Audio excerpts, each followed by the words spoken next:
My goodness, how time flies, how time flies. So today I wanted to make a video speaking about four MPs, four members of parliament that were at that ad hoc sitting yesterday with Vusmuzi Cat Matlala.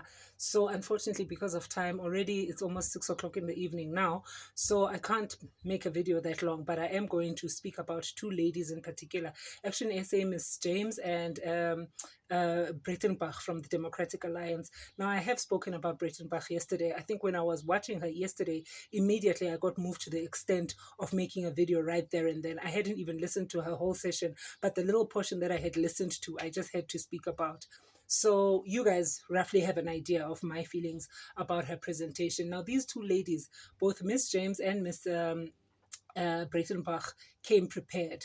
So they had done their homework. Both of them, when it came to Breitenbach, she gave us a whole list of Cat Matlala's criminal record. Now, she did her homework in that regard. Because if you remember on day number one, Cat Matlala came and presented himself as this person who only has one crime that he has committed in 2001. He was caught in possession of stolen items. You see, so that is the crime that he had presented on day number one. So when Breitenbach came on day number two and was questioning Matlala, what we found is, or what we heard rather, is a whole entire list of crimes that Cat Matlala has been committing throughout the years. And it wasn't only a shocker to us, but it was also a shocker to Cat Matlala himself. I think for some reason, because so many of his cases, so many of the offenses that he had committed had been withdrawn. I think in his mind, as they were being withdrawn, maybe they were being cleared of the system, because he did have that facial experience of sort of like shock, like, how did you get this information? So that for me was extremely impressive, that you came prepared. You understand that this is the only opportunity that you have to get as much information as you want from this man. So it wasn't just a matter of, okay, let me get there, ask whatever I feel like asking. It showed that she went home, she did the background checks, she did the background work that she needed to do in preparation for the sitting with Cat. So that speaks volumes about her. She was prepared, and I think the tone of the ad hoc committee itself was just so monopoly. It was just like one straight line. And I think when Breitenbach came on with her questioning line, from the moment she stepped in, it gave it that, it gave us a big wake up call. Like, let's wake up, let's pay attention. This is our one shot and let's use it wisely. She was straight to the point when she had her last 5 minutes. When she closed it off, she had also, she was very harsh, if I may say, but she gave that last punch a really good punch. Like, you are a criminal, you're a crook, I think in a month from now, if she were to be questioned that, is there anything you feel that you left out when you were interviewing Cat, I think she would be like, no, I gave it my all and I'm happy. You see? So that's a person that's done their homework. That's a person who came prepared.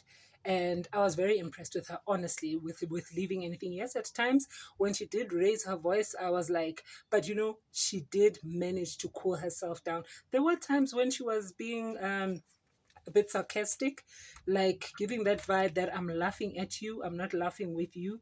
You know what I mean. And but still, I think she did it in a very polished way. And that let's get back to business portion, she brought it back to the ad hoc committee. Everybody sat up and wanted to listen. You see, so the difference with Breitenbach and with James, as far as I'm concerned, of course, we are all different people. We have different views. So the opinion that I have with James, she also came prepared, because now, if you remember, Cat Matlala at the beginning had presented himself as this man that has 9 children with one woman. That's the way that he had presented himself. And I saw a lot of posts were like complimenting Cat and his wife. See how rich Cat is. He has so much money, and yet he's able to stick to one wife and to have children, all these children with one woman. Some posts were like, oh, look at this woman. She still looks so fresh and so good, and she has 9. So the impression that Cat Matlala gave us was that these 9 kids that he has are all with one woman, right? So I think when James came along and she broke that down, okay, Kat, these 9 kids that you have, are they all with one woman? Then that's where we got to break down that no, they have different mothers, but and then I have kids as well with my current wife. Okay, cool.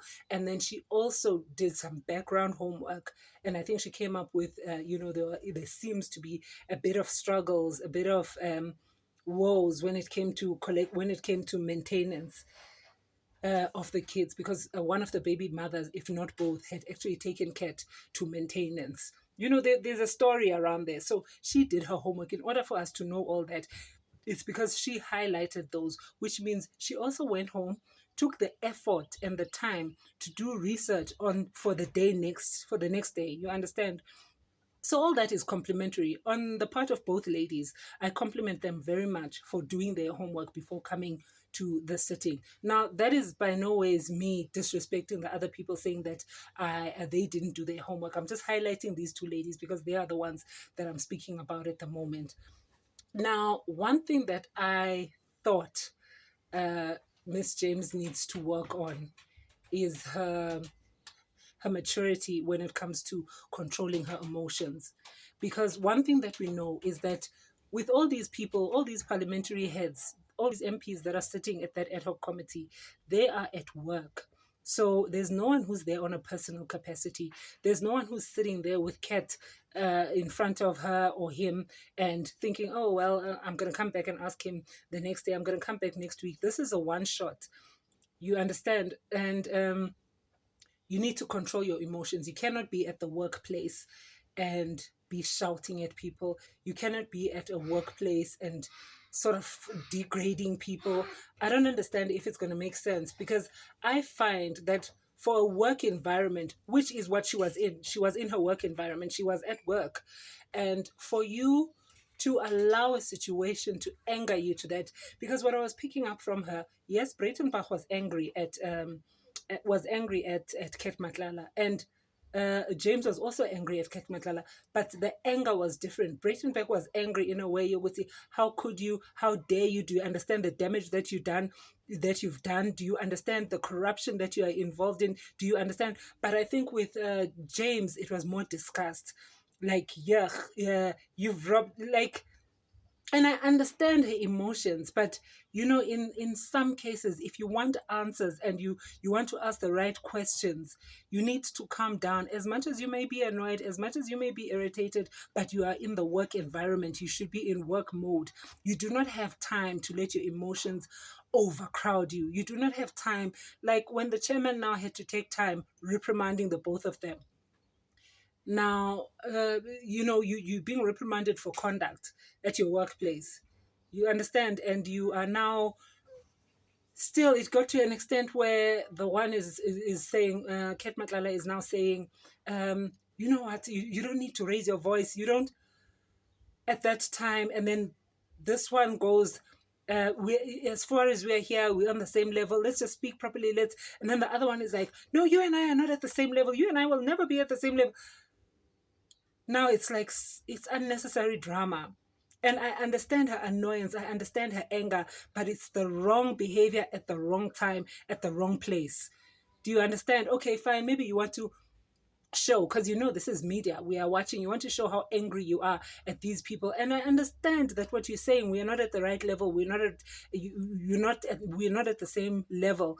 I understand what you're saying. You're probably trying to say, you know what, I'm not a thief, I wouldn't enrich myself by making others poor. I wouldn't steal from the poor and live well off. I understood what you were saying, but do you understand? There are so many other people that are watching, and different people have different mentality. That could sound in a totally different way if you're not, no, you and I are not at the same level. That's not what you went there for. You didn't go there to narrate whether are you at the same level or not. That's not what you went there for. You went there to be professional, to ask questions, hard-hitting questions. This is your one opportunity with this guy that has a very bad record. And a lot of South Africans would do anything to be sitting on your seat to be asking this guy questions. You have the opportunity, and instead you allowing your emotions to get the best of you. For me, that was a little bit of a bummer on James' side. But other than that, I fully understood where both the ladies were coming from, and they did a good job. They did an excellent job, that's for sure. But if only we could just learn to control our emotions when it comes to professional workplaces.